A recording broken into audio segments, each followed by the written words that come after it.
देखिए, आज हम उठाएंगे क्लास 10th का टॉपिक है कोऑर्डिनेट ज्योमेट्री। मैंने आपको लास्ट वीडियो में बताया था कि कोऑर्डिनेट ज्योमेट्री में डिस्टेंस फार्मूला का किस तरीके से यूज़ किया जाता है। आज मैं आपको बताऊंगा कि कोऑर्डिनेट ज्योमेट्री में जो है वो सेक्शन फार्मूला का किस तरीके से यूज़ किया जाता है। एक चीज़ आती है इसमें, वो है सेक्शन फार्मूला। सेक्शन फार्मूला उस जगह काम आएगा जहाँ पर आपको सेक्शन करना है किसी भी दो पॉइंट का। सपोज़ आप मान लीजिए कि कोई लाइन है, इस लाइन को दो पॉइंट हैं x1 और y1, x2 और y2। अब इनके बीच में कोई पॉइंट है, सपोज बीच में, एग्जैक्ट बीच में नहीं है, कहीं भी बीच में एक पॉइंट है जिसको अपन बोल देते हैं एक्स वाई। ये एक्स वाई जो है वो इसको कुछ रेशो में डिवाइड कर रहा है। मैं बोल देता हूँ कि m और n रेशो में डिवाइड कर रहा है। तो ये 5 चीज़ें आपको इसमें देखने को मिलेगी। एक दो पॉइंट मिलेंगे आपको, दो पॉइंट के बीच में कोई तीसरा पॉइंट होगा जो इसको किसी रेशो में डिवाइड कर रहा होगा। अब आपको क्या करना है, आपको सिर्फ ये बताना है कि वो किस रेशो में डिवाइड कर रहा है, या कौन सा पॉइंट है जो डिवाइड कर रहा है, या शुरुआत में से दोनों के कौन से पॉइंट थे। फिर मैं आपको बताऊंगा कि ये चीज़ किस जगह जो है वो यूज़ में आती है। ठीक है, तो सबसे पहले मैं आपको बताता हूँ कि सेक्शन फार्मूला जो है वो होता क्या है। तो देखिए दोस्तों, ये है आपके एक्स और वाई की वैल्यू। एक्स जो है वो ये फर्स्ट पॉइंट है, वाई जो है सेकंड पॉइंट है। फर्स्ट पॉइंट निकालने के लिए आपको क्या करना है, m into x two plus n into x one upon m plus n, और y equals to m y two plus n y one upon m plus n. तो ये है इसका फॉर्मूला। अब हम देख लेते हैं कि इस फॉर्मूला किस तरीके से यूज़ किया जाता है। तो एक एग्जांपल इसका सबसे पहले अपन उठा लेते हैं।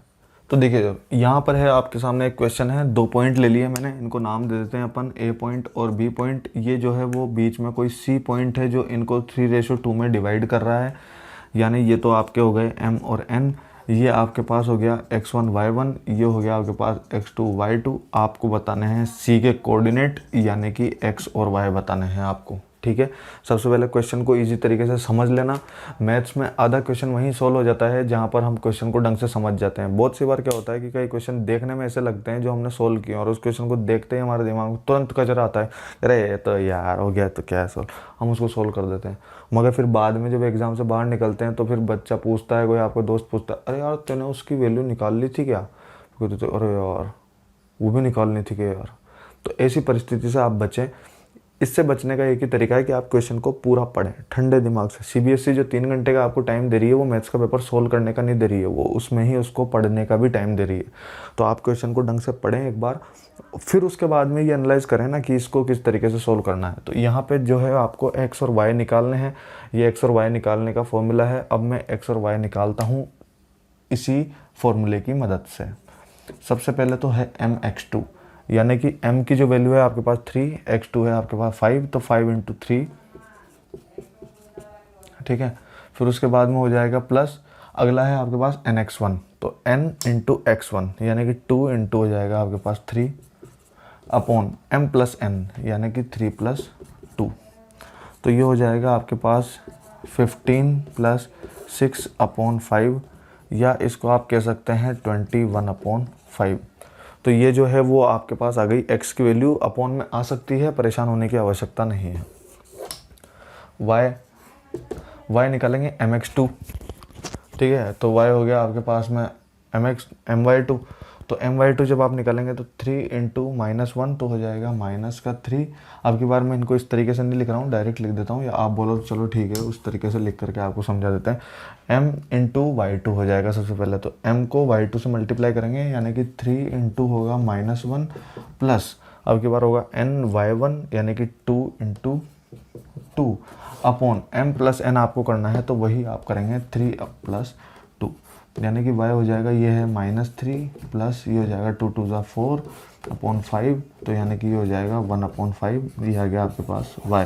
तो x और y आपके पास आ चुके हैं, यानी कि जो आपके कोऑर्डिनेट हैं पॉइंट के, वो हैं 21 अपॉन 5 और 1 अपॉन 5।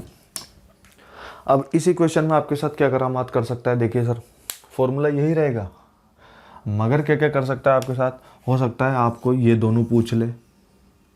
तो जब ये दोनों पूछ लेगा तो आपको क्या करना है, m और n की जगह वही लेते हुए चलना है। एक क्वेश्चन में ऐसा ले लेता हूँ जिसमें मैं आपको m और n फाइंड करके बता देता हूँ। देखिए सर, मैंने एक क्वेश्चन ले लिया है जिसके अंदर आपको फर्स्ट पॉइंट दे रखा है, यानी कि a दे रखा है, b दे रखा है और c भी आपको दे दिया, और m और n आपको फाइंड करना है। फॉर्मूला जो आपको याद है वो है आपको x equals to m x two plus n x one upon m plus n, और y equals to m y two plus n y one upon m plus N.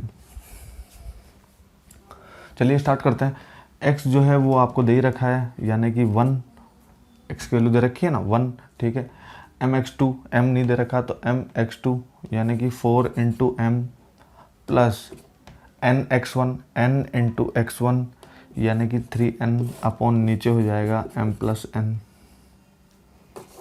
Second y equals to y आपको दे रखा है 3, तो 3 equals to m y two, m into y two, ये y2 है, m into y two यानी m plus n into y one, तो ये हो जाएगा माइनस का 2n, तो यहाँ से प्लस हट करके माइनस का 2n upon m plus n।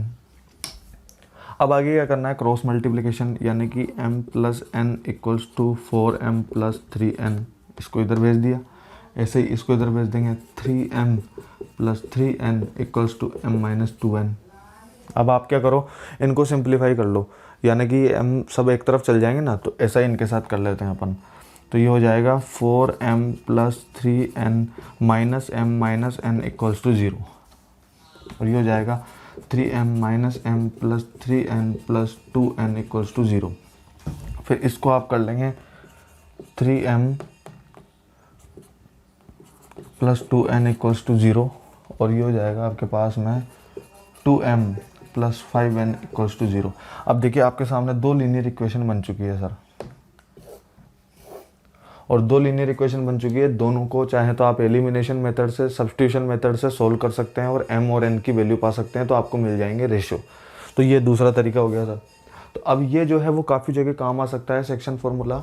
जैसे मैं आपको बताऊं, बहुत सी जगह क्या होगा, आपको बोल देगा कि सर्कल का सेंटर है और सेंटर से ये पॉइंट है और ये पॉइंट है, तो इस जगह जो है वो मिड पॉइंट काम में आ जाएगा। इसी से बनता है सर मिड पॉइंट फार्मूला। तो मैं आपको हाथ लगे मिड पॉइंट फार्मूला भी बता देता हूँ। देखिए कोई दो पॉइंट है a1 b1, ये x1 y1 है, ये है x2 y2, बीच में कोई पॉइंट है x और y।